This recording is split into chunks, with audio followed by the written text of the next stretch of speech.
अनुपमाताई, तुम्हाला विचारणार आहे, आईची भूमिका आहे. आपण कायम म्हणतो की आईचं काळीज असतं, पण यातल्या आईविषयी काय सांगाल? कारण त्याला सुद्धा वेगवेगळ्या शेड्स आहेत, वेगवेगळे कंगोरे आहेत. हो, निश्चितच. कारण कसं असतं, एखादं नाटक पुरुषसारखं जेव्हा आधी खूप दिग्गज व्यक्तींनी केलेलं असतं आणि जेव्हा मी रिहर्सल प्रोसेसमध्ये माझे मित्र मैत्रिणी त्यांना सांगत होते की मी पुरुष करते, अच्छा काय कुठली भूमिका करते, उषा नाडकर्णी, तर प्रत्येकजण मला असं म्हणत होता काय काम करायच्या त्या, काय काम करायच्या त्या. सो दडपण असतंच, पण जबाबदारीची जाणीव जास्त निर्माण होते की कोणीतरी हे नाटक आणि ही भूमिका एका उंचीवर नेऊन ठेवली आहे. आपण तिथपर्यंत भले पोहोचू न पोहोचू, पण आपल्या कुवतीनुसार आपल्याला करता यायला हवं. आणि म्हणून मी रिहर्सल प्रोसेसमध्ये उषाताईंना फोन करून कळवलं पण होतं की मी तुमची भूमिका करते, मला माहीत नाही मी कशी करेन, मी माझ्या कुवतीनुसार करीन, माझ्या समज जेवढी आहे तेवढी करीन, पण मी प्रयत्न नक्की करीन की त्याच्या जवळपास तरी मी पोहोचेन. आणि मला आनंद वाटतो की आमचे दिग्दर्शक राजन दामाणे आणि आम्ही सगळेच सहकलाकार म्हणजे अविनाश, शरद, स्पृहा, निषाद, नेहा, आम्ही सगळेच ना एकमेकांचे सीन रिहर्सल प्रोसेसमध्ये झाल्यानंतर एकमेकांना सांगायचो की हे असं केलं असतं, ते तसं केलं असतं. त्याचा आम्हाला खूप फायदा झाला. म्हणजे या दोघांच्या अनुभवाचा तर झालाच झाला, कारण तो जास्तीत जास्त होता, त्यामुळे त्याचा आम्हाला खूप फायदा झाला.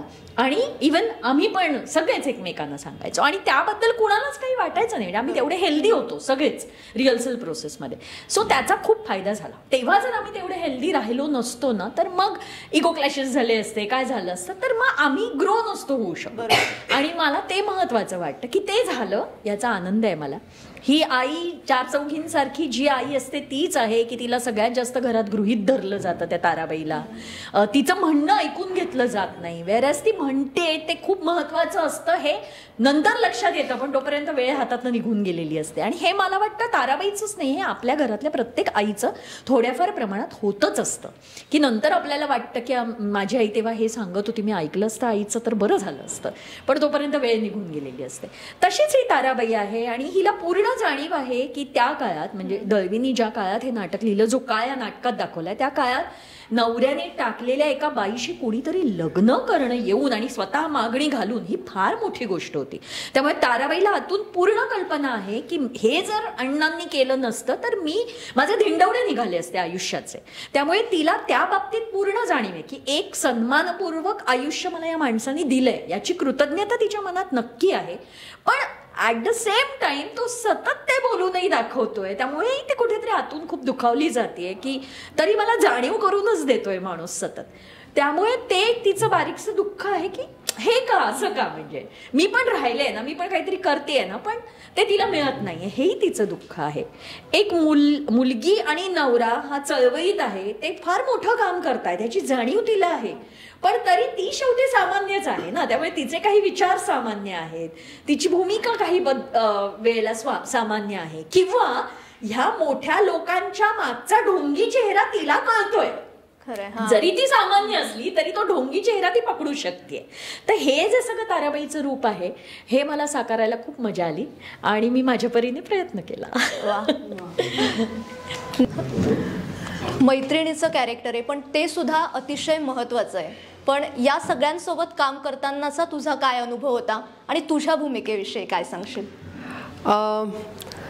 नमस्कार सगळ्यांना. आणि जसा तू प्रश्न विचारला, अविनाश सर, शरद सर, स्पृहा, अनुपमाताई आणि निषाद, आम्ही 6 जण, आणि त्याचबरोबर ऋषिकेश आणि संतोष आणि आमचे डिरेक्टर सर राजन सर आणि संतोष दादा आणि श्रीकांत दादा, हे आम्ही सगळेच, म्हणजे एकूण सगळ्यांबरोबर काम करण्यात खूप मजा आली. सगळ्यांचं सहकार्य खूप जास्त होतं. आणि रिहर्सल प्रोसेस मला स्वतःला पर्सनली खूप आवडते, प्रचंड आवडते, कारण त्यामध्ये आपण त्या कॅरेक्टरबद्दल तर जाणतोच, शिकत जातो, तसंच इतर म्हणजे इन जनरल व्यक्ती कशी आहे ते सुद्धा आपल्याला कळतं. तर मला खूप आवडलं होतं. पहिल्या दिवशीच ज्यावेळी म्हणजे आमचं सिलेक्शन झालं ना, तेव्हा 2 मुली होतो आम्ही मैत्रिणीसाठी. सरांनी म्हटलं होतं 5 दिवसात आम्ही फायनल करू, तर शॉर्टलिस्ट 2 केलं होतं. पण तिथे आल्यानंतर आय थिंक सेकंड डे मग मला फायनल केल्यानंतर, रॅदर त्या आधीच मला स्पृहाने स्वतः येऊन म्हणजे बधाई दिली आणि त्याचबरोबर तिने हाय हॅलो केलं. तर मला खूप आनंद वाटतो या गोष्टीचा. आणि तसंच की ती एका लेवलवर पोहोचलेली अभिनेत्री असून सुद्धा तिने स्वतःहून येऊन एक जेस्चर असतं ना, नाहीतर बरेचदा असं आपण बघतो की लीड हिरोईन जी असते ती कुठेतरी एक ॲटिट्यूड घेऊन असते. तो मला कधीच जाणवला नाही तिच्यात अजिबातच. ते खूप चांगलं आहे. आणि शरद सर आणि अविनाश सरांनी तर इतक्या वेळा म्हणजे आम्हाला काही काही टिप्स दिल्या की हे वाक्य असं घेतलं तर जास्त चांगलं वाटेल किंवा यामध्ये असे भाव आणले तर जास्त. त्यामुळे आणि हे ना असं कॅमेरासमोर अगदी 2 मिनिटात किंवा 15 मिनिटात सांगणं खूप कठीण आहे, कारण 35-40 दिवस आम्ही जी रिहर्सल करतो त्याशिवाय अदरवाईज आता प्रयोगांमध्ये सुद्धा कधीतरी आता एका प्रयोगामध्ये एक छोटंसं माझं म्हणजे मथुरा आणि मथू असं दोन्ही घेते मी, तर मथू राहिलं आय थिंक घ्यायचं. तर मला अविनाश सरांनी नेक्स्ट याच्यात सांगितलं की लास्ट टाइम तू विसर, कारण ते काय क्यू असतात आमचे, तर ते कुठेतरी असंही नको वाटायला की आम्ही आर्टिफिशियल करतोय, कुठेतरी असंही नको, म्हणजे नॅचरल वाटून आणि ते लक्षात ठेवणं हे खूप गरजेचं असतं. तर असं खूप शिकायला मिळालं. शरद सरांकडून मला खूप प्रेरणा मिळते की ते सगळे विविध कार्यक्रम करून सुद्धा रिहर्सलला अगदी यायचे. म्हणजे जेव्हा जेव्हा मुंबईत असतील तेव्हा ते नक्की हजर असायचे आणि वेळेत हजर असायचे. ते खूप कौतुकास्पद आहे. आणि मला खूप त्यांनी अगदी विचारून मला एकदा म्हटलं मी तुला काही सांगितलं तर चालेल ना. म्हटलं हो अर्थात नक्कीच सांगा. सो असं सगळ्यांकडून. आणि ताई आणि माझा पहिलाच सीन असल्यामुळे आम्ही बरेचदा रिहर्सल केली.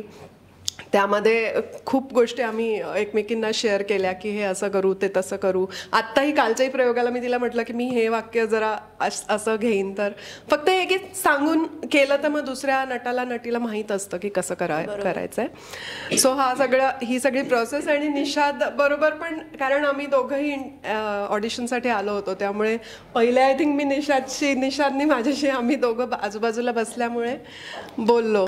सो अशी ओळख सगळ्यांशी झाली आणि ती खूप छान आहे. आणि आता टीम खरंच खूप छान आहे. म्हणजे त्यामुळे थोडक्यात मजा या येते. सगळ्यांसोबत काम करणं म्हणजे एक आनंद, कार्यशाळा आहे. एकदम आनंद. नाटकाच्या बाबतीत, हो. अभिनयाच्या बाबतीत. हो. आणि कार्यशाळेबरोबरच कार्यशाळा कसं असतं की त्यामध्ये मोस्टली सगळे स्टुडंट असतात आणि एक टीचर. इकडे जास्त टीचर आणि म्हणजे त्यातल्या त्यात जे अगदी नवीन आम्हीच आहोत. सो जास्त पर्सनल ट्युशन. हो डेफिनेटली. म्हणजे दिग्दर्शकाने जेवढं नसेल सांगितलं तेवढं इतर सगळ्यांकडून बरंचसं काही काही शिकायला मिळालं. पण ते सगळं हेल्दी वे, म्हणजे अगदी friendly. Sharad sir Avinash sir तर एवढे म्हणजे वयाने सुद्धा आणि अनुभवाने मोठे असून सुद्धा एकदम छान आम्ही मज्जा करतो. आणि ते चिडवायला एकमेकांना अगदी सोबत तयार असतात. तर अशी आमची टीम आहे. आणि भूमिकेबद्दल म्हणशील तर खूप छान भूमिका आहे. ॲक्च्युली जसं सगळ्यांनी म्हटलं की साही भूमिका खूप विविध आहे आणि वेगवेगळे कंगोरे असलेल्या खूप छान लिहिलेल्या सशक्त भूमिका आहेत. त्यापैकी एक मथुरेचा आहे कॅरेक्टर आणि ती तिची मैत्रीण आहे अंबिकेची. तर कुठेतरी ती स्वतःच्या घरात सुद्धा फार खुश नाही आहे, पण तिला समाजकार्य करायला आवडतं आणि ती कदाचित डिरेक्टली करू नाही शकत. त्यामुळे ती अंबिकेच्या मार्फत ते करण्याचा प्रयत्न करत असते आणि जिथे जिथे तिला गरज असेल तिकडे तिला ती मदत करण्याचा प्रयत्न करत असते. अशी ती येस स्ट्रॉंग सपोर्ट. हो. म्हणजे लागेल ती मदत करायला ती तयार असते. आणि फक्त एवढंच की घरी नको कळायला, पण अंबिका, अण्णा आणि मावशी यांच्यासाठी ती तयार असते नेहमी. निषाद तुझ्याकडे येणार आहे.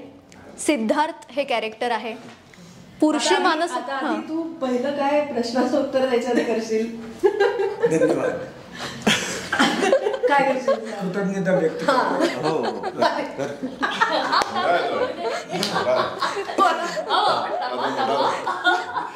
बोलायच्या आधीच दडपण. चळवळीतला नेता आहे त्यामुळे भीती तर नाही वाटायला पाहिजे. पण सिद्धार्थ या भूमिकेला सुद्धा एक वेगळी शेड आहे. म्हणजे पुरुषी मानसिकता कशी असते ते दाखवणारं ही एक भूमिका आहे. तर त्याविषयी काय सांगशील आणि बाकी सगळ्यांसोबतचा अनुभव? हो, पहिल्यांदा सिद्धार्थ बद्दल सांगतो.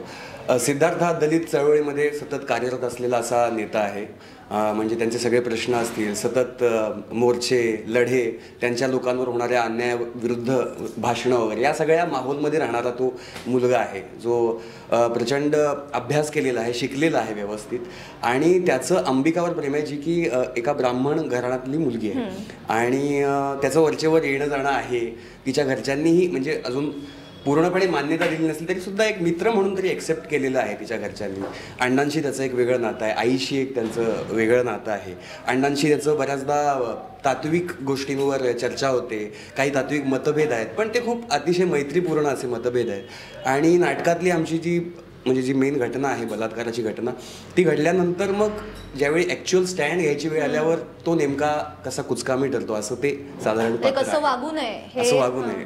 असं सांगणारं कॅरेक्टर. आत्ताच्या काळातली म्हणजे आत्ताच्या काळातल्या मुली खूप खास करून मला शिव्या देतात त्याबद्दल की नाही यार तू असं स्टँड घेतला पाहिजेस तिचा, तू असं कसं जाऊ शकतोस वगैरे.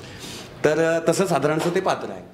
आणि या सगळ्यांसोबत काम करायचं म्हणजे खरं तर पहिल्यांदा मी मनापासून आभार मानीन स्पृहाचे, शरद सरांचे, राजन सरांचे की ज्यांनी लावून धरलं आणि मला फायनली या नाटकाचा भाग होता आला.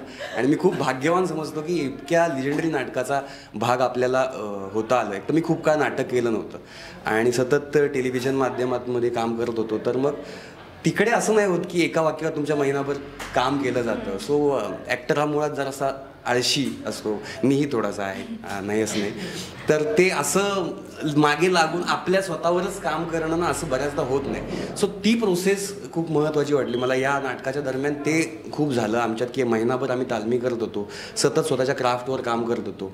आणि हे काम करता करता मला तर वाटलं की हा पार्ट माझा खूप 20% झाला असेल की स्वतःवर काम करणं. आणि पण याच्यापेक्षा मोठी कार्यशाळा म्हणजे या सगळ्यांना समोर काम करताना बघणं, ते त्यांचा क्राफ्ट कसा काय डेव्हलप करतायत, ते पहिल्या दिवसापासून तालमीच्या शेवटच्या दिवसापर्यंत कुठे पोचतायत, कुठून कुठे पोचतायत, त्याच्यातून खूप शिकायला मिळालं. खूप म्हणजे अजूनही शिकणं चालूच आहे. आणि 2025 अख्खा आम्ही करणार आहोत, तर सतत आमच्या ज्ञानात ती भर पडतच राहणार आहे. आणि मला कौतुक याचं वाटलं की इतके मातब्बर असून सुद्धा कधीच काम करताना मला पहिल्या दिवशी खूपच दडपण होतं, पण कधीच मला नंतर जसं काम करायला लागलं तसं अजिबात दडपण ते जाणवलं नाही. इतकं कम्फर्टेबल केलं राजन सरांनी, शरद सरांनी, अविनाश सरांनी.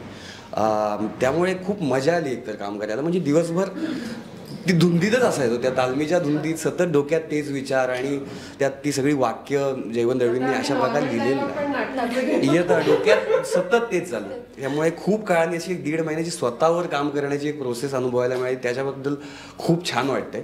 आणि आता जरा असं थोडं मुरतंय असं वाटतंय. अजूनही ते कम्प्लीट सापडले असं खरं तर वाटत नाही मला. ते जितकं अजून आत उतरता येईल त्याची मजा तितकी जास्त आहे असं वाटतं. पण ती व्यक्तिरेखेचं तसंच असते. हो, जितकं ते करता येईल तेवढं. हो. आणि म्हणूनच नाटकाचे प्रयोग असं आपण म्हणतो की प्रत्येक प्रयोगागणिक काहीतरी वेगळं होत असतं.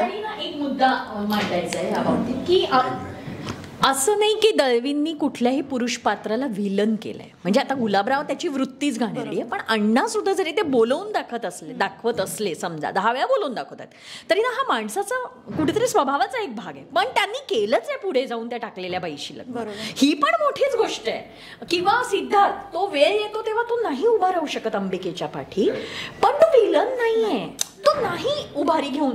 म्हणजे आज आत्ता ताजं प्रकरण आहे की एका मुलीला कुठल्या तरी कंपनीत भला मोठा चाकू घेऊन एका माणसाने मारलं, तर त्यावेळेला बघ्याची भूमिका घेणारे तिथे भरपूर होते, 15, 20, 50. जे सोशल मीडियावर बघतात ते प्रत्येक जण कमेंट करतात की काय माणसं आहेत, गेले असते सगळ्यांनी एकत्र केलं असतं, पण हीच माणसं तिथे असते तर त्यांनी हे केलं असतं का, हा प्रश्नच आहे. बोलणं सोपं आहे. सो ह्या भूमिका ज्या आहेत, अण्णा असेल किंवा सिद्धार्थ असेल, ह्या व्हिलन नाही आहेत. ह्या त्या परिस्थितीत त्यांना जे योग्य वाटतंय, माणूस जसा वागतो तसाच आहे. कारण माणूस हा माणूस असतो, तो आदर्श नसतो, तो शत्रू नसतो, तो माणूस असतो. मग तो वेगवेगळ्या परिस्थितीत वेगवेगळा वागतो. आणि हे जयवंत दळवींच्या लेखनाचं वैशिष्ट्य, कारण त्यांनी माणसं उभी केली आहेत, कॅरेक्टर नाही. अगदी खरंय. आणि पुरुषांची कसं आहे, परत ह्या पुरुषाकडे स्त्रीच्या चष्म्यातनं बघितल्यानंतर त्या पुरुषांचे वेगळेपण जे आहे ते दिसते. जसं आता अनुपमा म्हणाली की अण्णा जरी बोलत असले की आपल्याकडे असं होतं ना की स्पष्टपणे बोलतात माणसं, पण त्यांच्या मनात त्या गोष्टी नसतात. आता तो म्हणतो ना की मी जर तरुण असतो, अविवाहित असतो, तर त्या खानदेशातल्या त्या कुरूपबाईशी मी स्वतः लग्न केलं असतं. खरंय. मग कसं आहे की सांगण्याची पद्धत किंवा व्यक्त होण्याची पद्धत कित्येक जणांची त्या त्या पद्धतीने वेगळी असते, पण त्यांचा कार्यभाग जो असतो, डोक्यात काम करण्याची जी ही असते ती वेगळीच असते मुळात. तसं हे ना खूप म्हणजे काय म्हणूया, जितकं शोधत जाऊ तितकं सापडत जाणार. म्हणजे पुरुषाच्या अँगलने स्त्रीचा विचार गुलाबराव कशा पद्धतीने करतोय या नाटकामध्ये, की अत्याचार बलात्कार हे काही तुम्हाला वाटतंय हे असं, मला नाही वाटत. उलट आम्ही तर उद्धारच करतो, पण त्याची स्त्री पुरुष बरोबरही त्याच्या पद्धतीने वेगळीच आहे. बरं ती चुकीची आहे का आपण एका अर्थाने बघितलं तर ते नाही, म्हणजे जर तसं बघायला गेलं तर. पण तो जे म्हणतोय ते सामाजिकदृष्ट्या आपण सगळ्यांनी एकत्रित विचार करायचा झाला तर ते चुकीचं आहे. कारण आपण एक समाज म्हणून या समाजामध्ये राहतो आणि आपली एक संस्कृती आणि ह्या सगळ्या गोष्टी असतात, त्याच्या पलीकडे जाऊन हा विचार करतोय आणि म्हणून तो नालायक आहे किंवा तो खलनायक आहे असं आपण म्हणतो. पण त्याच्या परीने त्याला जे वाटते ते योग्य वाटते म्हणून तो म्हणतो की मला काय याच्यात गैर वाटत नाही आहे. म्हणून जसं अनुभव म्हणाल की माणसं जयवंत दळवींच्या नाटकामध्ये ना माणसं येतात समोर आणि मग माणसातल्या बारीक बारीक बारीक बारीक ज्या गोष्टी आहेत त्या प्रेक्षक ठरवतात की हा असा आहे, हा तसा आहे, मी कसा आहे हे एखाद्या प्रेक्षकाच्या दृष्टीने वेगळं असू शकेल, ही प्रत्येकाची मतं होतात आणि त्या मतांचा एक कोलाज घेऊन ते जातात. कदाचित नवरा बायको बोलता आणि मला असं वाटतं असं भांडत पण जात असतील दळवींचं नाटक बघितल्यानंतर कदाचित. मला इथे एक प्रश्न विचारायचा आहे, म्हणजे या नाटकाचा विषय पाहिला तर ज्या समस्या त्यांनी तेव्हा मांडल्यात त्या आज पण आहे. म्हणजे आंतरजातीय विवाह आहे, पुनर्विवाह आहे किंवा महिलांवरचे अत्याचार आहे किंवा अंबिकेचं एक वाक्य आहे की कायद्याने प्रश्न सुटत नाही, कायदा हातात घेऊन सुटत नाही, मग न्यायव्यवस्थेवरचा प्रश्न आहे. ही परिस्थिती बदलली का नाही आजच्या काळात आणि ही बदलणार आहे का, किंवा त्यासाठी नाटक का गरजेचं आहे? हे नाही, नाटक हे गरजेचं आहे. जसं शरद आणि आम्ही नेहमीच म्हणतो की नाटक हे एकतर वास्तव आणि जिवंत तुम्हाला समोर दिसत असतं. माणसं, हाडामासाची माणसं तुम्हाला समोर त्या व्यक्तिरेखा साकारताना दिसत असतात. त्यामुळे जो कनेक्ट आहे ना तो डायरेक्ट कनेक्ट असतो तर बेसिकली. आणि जसं आम्ही असं म्हटलं की सिरियल किंवा ह्याच्यामध्ये पटापट पानावर पानं ही सगळी शूट होतात, तिकडे वेळ नसतो. पण इथे मुरण्यासाठी त्या नुसत्या व्यक्तिरेखाने त्या व्यक्तिरेखांचे विचार, त्यांचे जी मतं आहेत ही मुरण्यासाठी एक प्रक्रिया असते. त्या प्रक्रियेतनं एक व्यक्तिरेखा साकारते, एक नाटक घडत असतं. त्यामुळे ज्या वेळेला आम्ही ह्या गोष्टी करतोय, आता मी ज्या वेळेला अण्णा करतोय तर अण्णा ह्या व्यक्तिरेखेकडनं मला देखील खूप काही मिळत असतं. मला देखील काय करावं, कसं जगावं, कसं जगू नये, कसं वागू नये, ह्या अनेक गोष्टी सापडत असतात. आणि तेच तर आम्हा कलाकारांचं सद्भाग्य असते. आम्ही म्हणतो की आम्हाला या अशा व्यक्तिरेखांची आयुष्य जगायला पुन्हा पुन्हा मिळतात आणि ते प्रत्येक प्रयोगामध्ये आम्हाला ते त्या सगळ्या आव्हानांना सामोरं जायची संधी मिळते. तर तू जसं म्हणतेस की बदलण्याचे किती चान्सेस आहेत, तर ताकद ही प्रत्येक कलाकृतीमध्ये असते, पण ती आदानप्रदान आहे ना. शेवटी आम्ही देण्याचा प्रयत्न करू, समोरनं कशा पद्धतीने ते रिसीव्ह केलं जातं आहे त्याच्यावरती पुन्हा त्या सगळ्या गोष्टी अवलंबून असतात. मला वाटतं शरद ह्याविषयी खूप सांगेल, कारण तो देखील त्याच्या व्याख्यानांमधनं अनेक बदल घडवण्यासाठी म्हणूनच तो हे सगळं करतोय, त्याची ही धडपड आहे. त्याला एक नाटक निर्माता म्हणून करायचं असं त्यांनी कुठलंही नाटक केलं असतं, पण एक समस्याप्रधान नाटक आणि नुसती समस्याप्रधान नाही तर ती अजूनही मुरलेली आहे, अजूनही समाजाला पोखरणारी समस्या आहे, तर त्याच्यावरती भाष्य करणारं 40 वर्षांपूर्वीचं नाटक त्याने निवडलं. कारण ती सशक्त लेखणी आणि त्या पद्धतीचं, तर त्याच्यामागे त्याचा एक खास विचार. मी हा प्रश्न घेणारच होते की पुरुषच का, कारण या समस्या बदलल्या नाहीये आणि आपण म्हणू की हा एक समाजाला आरसा आहे हे नाटक म्हणजे, तर काय सांगाल? कुठलंही जुनं गाजलेलं नाटक जर करायचं असेल, माझा हा वैयक्तिक विचार आहे, तर ते नाटक, त्या नाटकाचा विषय जर शिळा झाला असेल तर मला वैयक्तिकरित्या ते करण्यात फार इंटरेस्ट नाही आहे. त्यामुळे जुन्या क्लासिक नाटकांमधलं कुठली नाटकं आहेत ज्याचा विषय आजही तितकाच ताजा तवाना आहे, तर त्याच्यातली ही 2 नाटकं मला दळवींची पटकन डोळ्यासमोर आली. एक पुरुष जे आता मी केलं आणि ह्याच्यानंतरचं जे मी करणार आहे ते आहे कालचक्र. अशी 2 नाटकं आहे. आता ही परिस्थिती आजही 42 वर्षानंतर अशीच आहे. ही बदलणार की नाही, ही तेव्हाच बदलेल जेव्हा समाज सुसंस्कृत होईल. समाज सुसंस्कृत तेव्हाच होईल जेव्हा शिक्षण पद्धती सुसंस्कृत होईल. आम्ही 78 वर्ष भारताच्या स्वातंत्र्यानंतर आम्ही आमची ओरिजिनल सुसंस्कृत शिक्षण पद्धती अंमलात आणलीच नाही. जी आदर्श शिक्षण पद्धती होती, एक आदर्श समाज निर्माण करायचा असेल तर तो शिक्षण व्यवस्थेतूनच करावा लागतो. तो पाया आहे, कारण पाया आहे त्याचा. कारण तो प्रत्येक तरुण मुलगा 5व्या-7व्या वर्षी शिकायला सुरुवात करतो. तिथून त्याच्या आयुष्याची किमान 16-17 वर्ष तो फक्त विद्यार्थी दशेत असतो. सगळे जे काय आयुष्याचे संस्कार आहेत ते त्या 16-17 वर्षाच्या विद्यार्थी दशेत घडतात. आणि ती विद्यार्थी दशा म्हणजे शाळा आणि महाविद्यालय.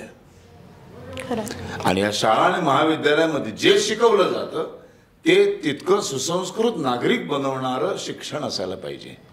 आमच्याकडे काय झालं, आम्ही ब्रिटिशांची पेशवाई संपल्यानंतर ब्रिटिशांनी जी शिक्षण पद्धती राबवली त्यांनी त्यांच्या स्वार्थासाठी अशी शिक्षण पद्धती राबवली की ज्याच्यातून फक्त गुलाम आणि कारकून जन्माला येतील. आलेला कार्य करणारे, प्रतिप्रश्न करणारे, आम्हाला मान्य नाही, आम्ही उठाव करून उभे राहू, असं कुठलंही विद्रोह करणारा एकही पुरुष उभाच राहिला नाही पाहिजे अशी त्यांची, त्याच्यात त्यांचं काही चूक नाही कारण त्यांना राज्य करायचं होतं. पण जेव्हा ते गेले त्याच्यानंतर जे एक आदर्श शिक्षण पद्धती होती, सगळ्यात सुंदर जगातली शिक्षण पद्धती ही भारतातली गुरुकुल शिक्षण पद्धती आहे. इथे बेसिक सगळं शिकवलं जातं. हे सगळं ज्या दिवशी पुन्हा एकदा शिक्षण पद्धती बदलेल भारताची, त्या दिवशी हे नाटक, ह्या नाटकाचा विषय शिळा होईल. म्हणजे बदल करायचा असेल तो मुळापासून करावा लागणार. एक्झॅक्टली. आमच्याकडं अकबराला सेक्युलर दाखवण्यासाठी त्याच्या आयुष्यात नसलेली जोधा आणली जाते आणि ज्याने 21 वर्षामध्ये अख्ख्या आयुष्यामध्ये 41 लढाया लढला, त्याच्या 21 वर्षाच्या कारकिर्दीमध्ये फक्त 17 वर्ष जी स्त्री त्याच्या आयुष्यात आहे तिलाच प्रोजेक्ट करून त्याच्या 41 लढायांवरती पाणी टाकलं जातं. आणि अकबराने ज्यांनी हजारो मंदिर उद्ध्वस्त केली, हजारो स्त्रियांवर रेप केलेत, बलात्कार केलेत, त्या अकबराला मात्र सेक्युलर बनवण्यासाठी त्याच्या आयुष्यात नसलेली जोधा आणली जाते. ही जी शिक्षण पद्धती आहे, आमच्याकडे औरंगजेब मोठा असू शकतो, आमच्याकडे अकबर, आमच्यावर टिपू सुलतान ह्या नायक असलेली मालिका दिल्ली दूरदर्शनवरती नॅशनल टेलिकास्टवर दाखवली जाते. ह्याच्या एवढं दुर्दैव नाही. टिपू सुलतान हा कुठल्याही जगातल्या देशाचा हिरो होऊ शकत नाही. खरं. हे ज्या दिवशी बदलेल त्या दिवशी पुरुषचा विषय शिळा होईल. मला वाटतं हा बदल घडायला खूप वर्ष लागणार आहे, किंवा हा बदल होईल की नाही हे कोणी, हे बदल परत सांगतो, हा बदल पण घडू शकतो. कधी घडू शकतो? जेव्हा आम्ही निवडणुकीमध्ये उत्तम उमेदवार निवडून देऊ. मी जेव्हा निवडून देताना माझ्या जातीचा निवडून देईन, माझा फायदा करणारा निवडून देईन, मला दर महिन्याला 1500 रुपये देणारा निवडून देईन. ही मानसिकता सामान्य माणसांची बदलेल आणि चांगला माणूस, सुशिक्षित, सुसंस्कृत, या देशावर नितांत प्रेम करणारा, तो असा कुठलाही निर्णय घेणार नाही जो देश विघातक असेल, जो समाजाला हानी पोहोचवणारा असेल. विचारसरणी कुठली असू शकते, यांनी काय फरक पडत नाही. पण देशाचा प्रश्न येतो, राष्ट्राचा प्रश्न येतो, तेव्हा मात्र नाही, सॉरी, तेव्हा मी असा उभा राहीन. असे जेव्हा 288 आमदार महाराष्ट्राच्या विधानसभेत जातील आणि 543 खासदार जेव्हा लोकसभेत जातील, तेव्हा ते पहिल्यांदा शिक्षण पद्धती बदलतील. आमची आदर्श शिक्षण पद्धती एकच ऋषीमुनी सगळ्या मुलांना शिकवायचा. सकाळी उठायचं कसं, अंथरुणातनं जमिनीवर पाय ठेवल्यावर त्या पृथ्वी मातेला वंदन करावं, इथून संस्कारांना सुरुवात व्हायची. आपलं अंथरुण गुंडाळून ठेवणं, त्याच्यानंतर व्यायाम करणं, त्याच्यानंतर प्राणायाम करणं, त्याच्यानंतर मग ते वेद पठण सगळं शिक्षण घेणं आणि दुपारच्या भोजन कसं करावं, शौचाला कसं बसावं, झोपावं कसं, उठावं कसं, इतकं सुंदर असं हे जगातलं सर्वोत्तम गुरुकुल जगात कुठेही नव्हती. एवढा त्या काळामध्ये आमच्याकडं 11 विश्वविद्यालय होती. त्या खिलजीनी नालायकानी आमचे एक नालंदा जाळलं. ते 6 महिने जळत होतं. 6 महिने भिंती जळत नव्हत्या, कौलं जळत नव्हती. 6 महिने जळत होती. त्याच्या आतले 9 लाख ग्रंथ, हे जगातली भव्य, हे गॅलिलिओ, आइन्स्टाईन, हे सगळे नंतर आलेले आहेत. हे मोठेच आहेत, यांच्याबद्दल मला म्हणायचं नाही. न्यूटन नंतर आलेला आहे. तो म्हणतो वरचं सगळं खाली येतं, खालचं वर जाणारे सांगणारे ते एक 16 वर्षाचं पोर आहे आमचं. 1275 ज्ञानेश्वरीमध्ये सांगून गेले. आमच्या ऋग्वेदामध्ये उल्लेख आहेत. सोन्याची जर, सोन्याच्या जरीचे दागिने. आता दागिना हा खाणीतनं नाही मिळत. म्हणजेच याचा अर्थ काय आहे की खाणीतल्या मिळालेलं सोनं शुद्ध करण्याची काही प्रक्रिया त्या काळात अस्तित्वात होती. त्याचा धागा बनवणारी काहीतरी तिथे टेक्नॉलॉजी अस्तित्वात होती. रथ बनवले जायचे, त्या रथाला चाक बनवलं जायचं. ते चाक कसं बनवायचं, हे चाक कोणीतरी बनवत असेल ना, त्याला काहीतरी टेक्नॉलॉजी असेल ना. त्याला भले आत्ताचं नाव नसेल, काहीतरी वेगळं नाव असेल. आणखीन एक शेवटचा मुद्दा सांगतो. जगातली सर्वोत्तम सुंदर भाषा कुठली आहे माहितीये? जी भाषा कधीच बदलत नाही. मराठी बदलते. मराठी मुंबईत वेगळी बोलतात, पुण्यात वेगळी बोलतात, विदर्भात, खानदेशात, मालवणमध्ये, कोकणात असते मराठीच, पण ती बोलण्याची वेगळी पद्धत असते. इंग्लिश ऑस्ट्रेलियात वेगळी बोलतात, अमेरिकेत बोलतात वेगळं. इंग्लिशच आहे ते सगळं, पण ते इंग्लंडमध्ये वेगळं बोलतात. जगात एकमेव भाषा अशी आहे जी कुठेही बोललात तरी ती वेगळी बोलताच येत नाही. ती भाषा आहे संस्कृत. तुम्हाला वेगळं बोलू, तुम्हाला ब्रिटिश आला पण संस्कृत, ओम हरिओम नमस्ते गणपते, हे ब्रिटिश माणसाला, फ्रेंच माणसाला, एका मुसलमानाला, एका ख्रिश्चनाला, कुणालाही हरिओम नमस्ते गणपते त्वमेव प्रत्यक्षम तत्त्वमसि हे वेगळं नाही बोलताय, हे तसंच बोलावं लागतं. जगातली सर्वोत्तम भाषा जी कधी बदलत नाही, त्याचा ऍक्सेंट बदलत नाही, त्याचं काहीच बदलत नाही. खरंय. आणि ही भाषा ज्या भूमीची मातृभाषा होती एकेकाळी, त्याने सोडलं सगळं शेवटी शिक्षण पद्धतीवर येतं. ज्या दिवशी शिक्षण पद्धती पुन्हा एकदा आदर्श आमचा भूतकाळ जेव्हा पुन्हा आम्ही ते आणू असं वाटणारे 288 आणि 543 आमदार खासदार जेव्हा देशाला लाभतील, तेव्हा पुरुष नाटक इतकं शिळ होईल की अरे अरे हे कुठलं नाटक काय दाखवत आहे, असे कधी बलात्कार होतात का, हे काय भावळटपण आहे, असे कधी आमदार असतात का, असं वाटायला लागेल. आणि ते बघा, आम्ही कलाकार आहोत, मी काय जाऊन तिथे मारामारी करू शकत नाही. मग मी माझ्या कलेच्या माध्यमातून लोकांना हा संदेश देण्याचं काम करतो. निदान एक प्रयोग 800 लोक एक ॲव्हरेज धरलं तर आम्ही जेवढे वर्षभर प्रयोग करू, म्हणून हे मी आता 50चा आकडा काढून त्याच्यासाठी टाकला. कारण कोण काय म्हणते त्याला मी भीक नाही घालत. हे नाटक पोचलं पाहिजे. त्याच्याने 800 पर शो 800 माणसं जर विचार करायला लागली तर नक्की काहीतरी फरक पडेल. हे आमचं खारीचा वाटा आहे नाही का. प्रभू श्रीराम बसले होते, सगळेजण दगड टाकत होते आणि त्याचं लक्ष गेलं एवढीशी खारू, ती एक असा तिचं तोंड केवढंसं, त्याच्यात एक वाळूचा कणक एवढा, ती अशी डुगडुगडुगडुगडू जाऊन ते पाण्यात टाकून येत होती. तर प्रभू श्रीरामांना अशी गंमत वाटली. त्यांनी तिला असं हातात घेतलं. काय ग बाई तू काय करतेस, तुला असं वाटतं का तुझ्या या बारीकशा कणामुळं सेतू बांधला जाईल? तर ती म्हणाली मला माहिती आहे माझ्या कणामुळं काहीच होणार नाही आहे, पण जेव्हा सेतूचा इतिहास लिहिला जाईल तेव्हा त्याच्यात लिहिलं जाईल की एका खारीनं तिचा वाटा उचलला. हा शरद बोंसे आणि आमच्या टीमचा पुरुष हा समाज बदलण्याचा खारीचा वाटा आहे. वा, खरंच. मी जाता जाता फक्त एक प्रश्न स्पृहाताईला विचारणार आहे.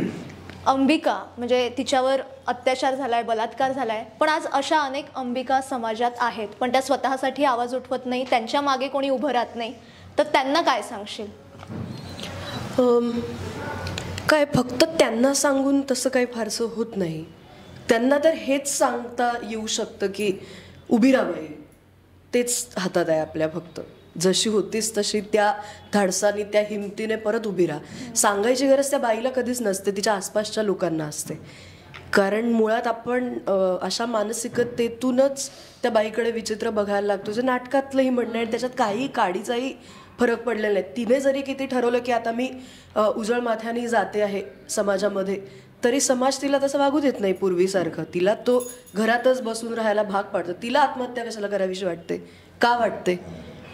ज्या माणसाने बलात्कार केलेला असतो तो निघून जातो, तो सुटून जातो, किंवा तो काय चुकून काही वर्षांनी त्याला शिक्षा झाली तर तोपर्यंत तो उजळ माथ्यानं फिरत राहतो.